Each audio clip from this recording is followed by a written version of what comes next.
Here we are. We are live for another episode of the LinkedIn Teardown with myself, James Ski, the founder of Sales Confidence. And today we've got a very special guest. He's US based. It's Colin Specter, who is the SVP of Revenue of Orum.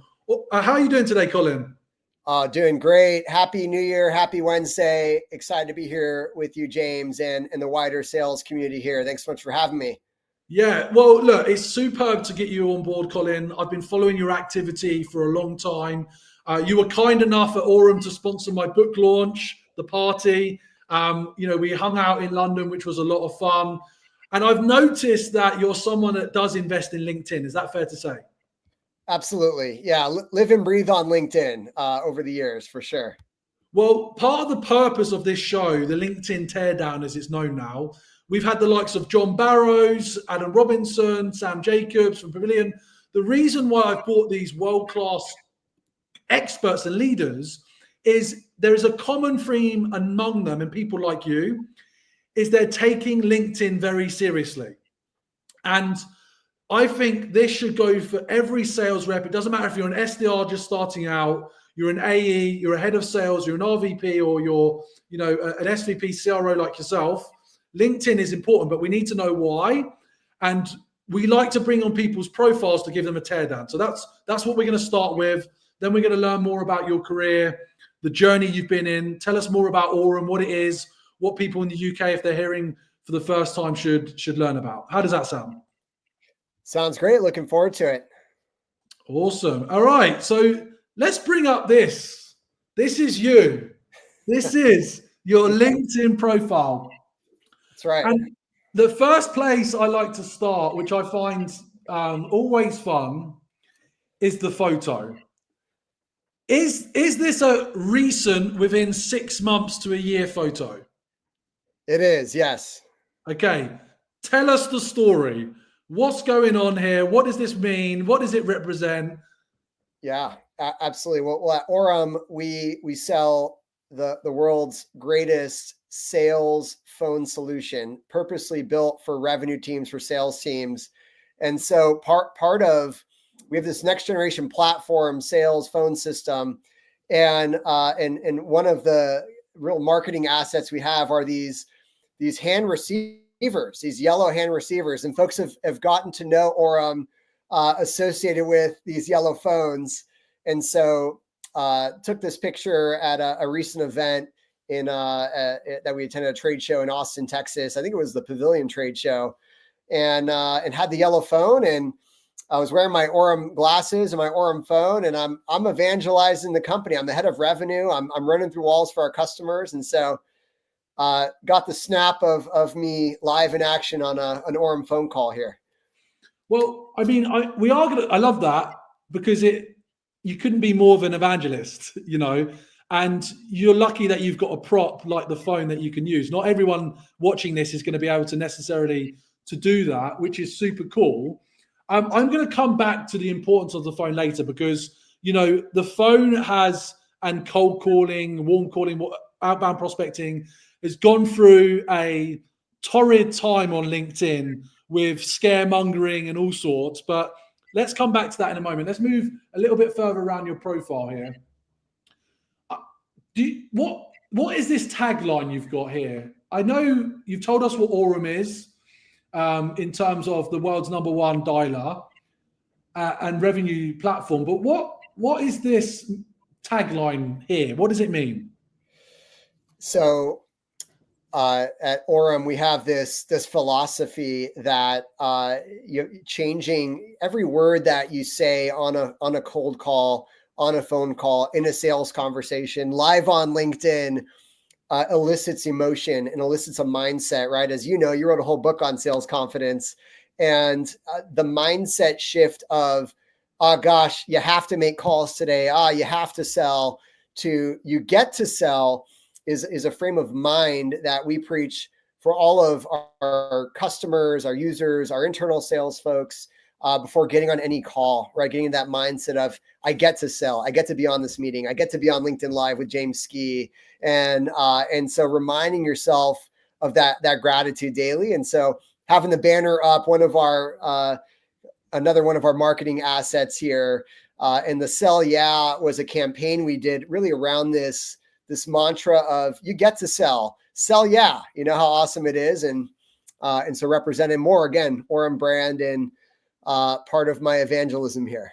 Well, I think I love that. And I love the gratitude, because I think, a lot of people, it is difference between the UK. There's a lot more cynicism around the sales professional in the UK versus America seems to evangelize and be proud of being a salesperson. Sometimes salespeople in the UK don't want to talk about it at dinner, don't want to bring up the conversation. But I like what Orum's done here is positioning and having pride. And it's about the fact that you get to do something awesome. And ultimately, I've always been a believer that, everybody likes to buy. Everyone likes to buy stuff. And if you can facilitate that and people have a good experience and you've sold them something, then it's win for the buyer, it's win for the seller, and it's win for everyone else. So I love that perspective. If we had to score this, your photo is on point. The banner is on point. I think this is a 10, to be honest. If you look at your title, it's clear. I've noted here that you've got this tagline, building up the best ever salespeople. You also talk about leading an elite sales team. You've got a lot of experience as both a director of sales and VP for good 10 years. So you obviously have, earned your stripes, as it were, Colin. But what does it mean to you? So let's say someone was watching this and they hear you and they think, that's a cool company. I'd love to work there one day. What is it about your approach to developing, coaching, leading salespeople that you think stands out? If I interviewed maybe one of your reps, what would they say about you? Yeah, I also, if we're talking about LinkedIn profiles, I do pride myself on kind of the recommendations I have received from a lot of my reps, and it gives a good clue into what I think most, if not all of my people would say about me is I lead from the front. I'm really about building my people up. And the philosophy, I'm a student of the classics like Brian Tracy, Zig Ziglar, Tom Hopkins, and Zig Ziglar has this line that I've really embodied as my own leadership philosophy, and that's you take care of your people, you build your people up, and they will take care of the business. They'll build the business up. And so if I'm pouring my investment of enablement, energy, care, charisma into my people, they're translating that, they're turning around and they're treating their customers that way, in the same way. And they're coming in more empowered, more knowledgeable for their customers and for the business at large. And that philosophy has served me well over the years. And I think what's allowed me to maybe stay in the roles where an average tenure for VP of sales and SaaS is 18 months. And I am proud of the fact that I've been able to outwit, outlast, and outbound the typical sales leader in these type of roles. And I really credit that to my team and my people. And it's all about building them up. So I love that. That is inspiring. And can I ask you, at what point in your career, because you updated, I mean, multiple times today, Colin. So you're on here, right? At what point in your career did you decide that LinkedIn made sense and mattered to you to build a personal brand as well as support your company brand? When did that happen for you? What was that moment? Yeah, well, I had always been a LinkedIn fanatic at Namely, but was not big on posting. And Namely was an HR tech company. And then when I got to Orum, I was the first W-2 employee. So as the founders, and then I came in, and we had no LinkedIn page. We had kind of a basic LinkedIn page, and so I had to create everything from scratch. And so really, it kind of came as a forcing function because I was posting from the company page and then posting from my personal page, and then I would like each other's posts to drive up engagement and try and create this virality effect. And so we really built the business on LinkedIn, the first, call it 10 million in revenue. Wow. and it really drove brand awareness and recognition and attracted investors and employees and competition and really helped build up the market. And so I would say from day zero of joining the company, like I immediately got focused on brand and LinkedIn as the main focal point, I think above and beyond any other social channel. I mean, since that time we've added to YouTube and others, but I know LinkedIn is our focus and it's been our foundational starting point here. So, well, I mean, it's so much easier to have these conversations with people that get it, and I spent almost 4 years at LinkedIn. I used to walk into rooms of much larger companies. We're talking companies with maybe 1,000 employees on LinkedIn, and they had no concept of the value of their employees' reach. And often the employees and their connections would reach more people than the company followers itself. So I think the fact that and it starts with the leadership. If the leadership are not being active and not posting, well, why are your junior members of the team, why are your AEs or SDRs going to be motivated? They're probably not. So I think as an evangelist, as we've already seen that you very much are, you are inspiring the rest of your team and business to get behind it. So that's great. Where are you most comfortable? Because we're on a LinkedIn Live right now, which is cool, streaming across the world. You seem to do videos. I can see that you upload imagery. You write. I mean, you seem to do it all. Is there something you feel most comfortable doing though? Most comfortable. So I view the writing as an outlet. So something I don't use ChatGPT for my posts. Because I view it for me as a creative outlet as much as it's served a multifaceted purpose of people know the brand of Orum and they know who I am.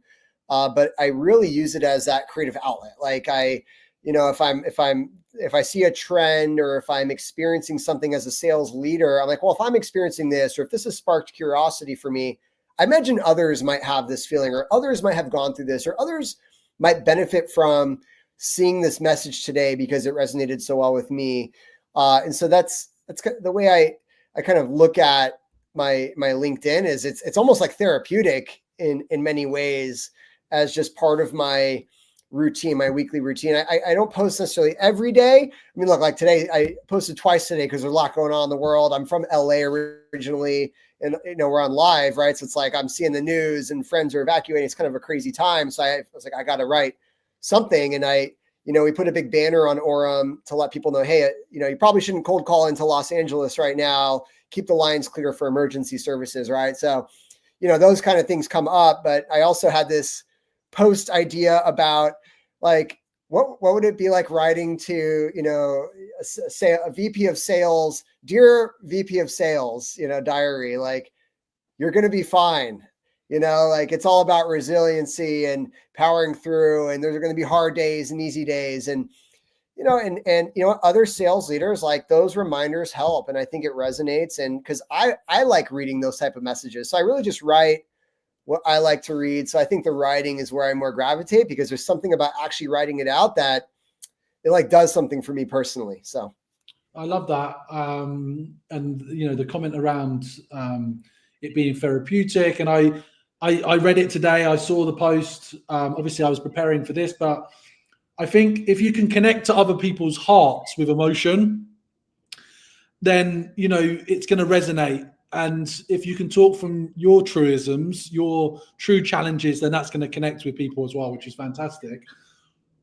Let's flip the switch a little bit. What's been frustrating you about LinkedIn? What's been hurting? Like, have you noticed the algorithm change? Has it been harder for you to get reach? Like, have you got less followers this in 2024? Like, any pains that you felt, Colin? The algorithm starts to be an interesting echo chamber of the same people, right? And so I have noticed that more than anything is like I see a lot of the same people coming up for me, and so I'm not sure like how to maybe disrupt that a bit, without like even unfollowing. Like I love following certain folks, but sometimes I'm like, okay, like why am I only seeing this person's updates and posts or just in this specific category? Whereas I felt like I would get more of a broad kind of market perspective in the past. It feels a lot more like focus for me lately. I don't know, if that's a LinkedIn thing or maybe something in my settings, but that's one that comes to mind. Yeah, no, look, I think uh, I mean, we're sub 100,000 followers, you and I, but I've had a few 100,000 follower plus guests. John Barrows is one. Sure. Adam Robinson is another, and they're very upset. Scott Leese was someone else I had on, and these are people that have built their entire career off LinkedIn and their businesses, right? Yeah. And they built a following of people that they thought were their ICP or on target, and now they don't feel they're getting the LinkedIn love, and that's upsetting them. And they're trying to adapt. John Leese, and he said this publicly, so I don't mind saying it. He is literally every single day removing his connections and followers so he can get under 100,000 because he only wants people that resonate with his content now. Mm. And he thinks, the content's hurting hurting him either way. So, okay, that's interesting. Okay. We're coming to near the end of the show. This has been, I love this conversation. Let's broaden it a little bit Sure. To sales, right? And AI right now has been the buzzword. You gave us a little bit of insight to Orum, but just firstly, help us understand, where does Orum sit in the wider market? What are you not compared to maybe a Gong or a Sales Loft? How do you connect? How do you complement? And where do you see the future of sales? I said I was going to come back to that question around the phone. What does the phone really mean these days for salespeople? Would love your thoughts. Yeah. So our philosophy is around focus and focusing deeply on live conversation and live media. And within that, delivering high quality, high fidelity, live human interactions, human conversations. And so in terms of where the market's going, a lot of AI and automation, yes. And I'd say a lot of that's going on like the side of writing.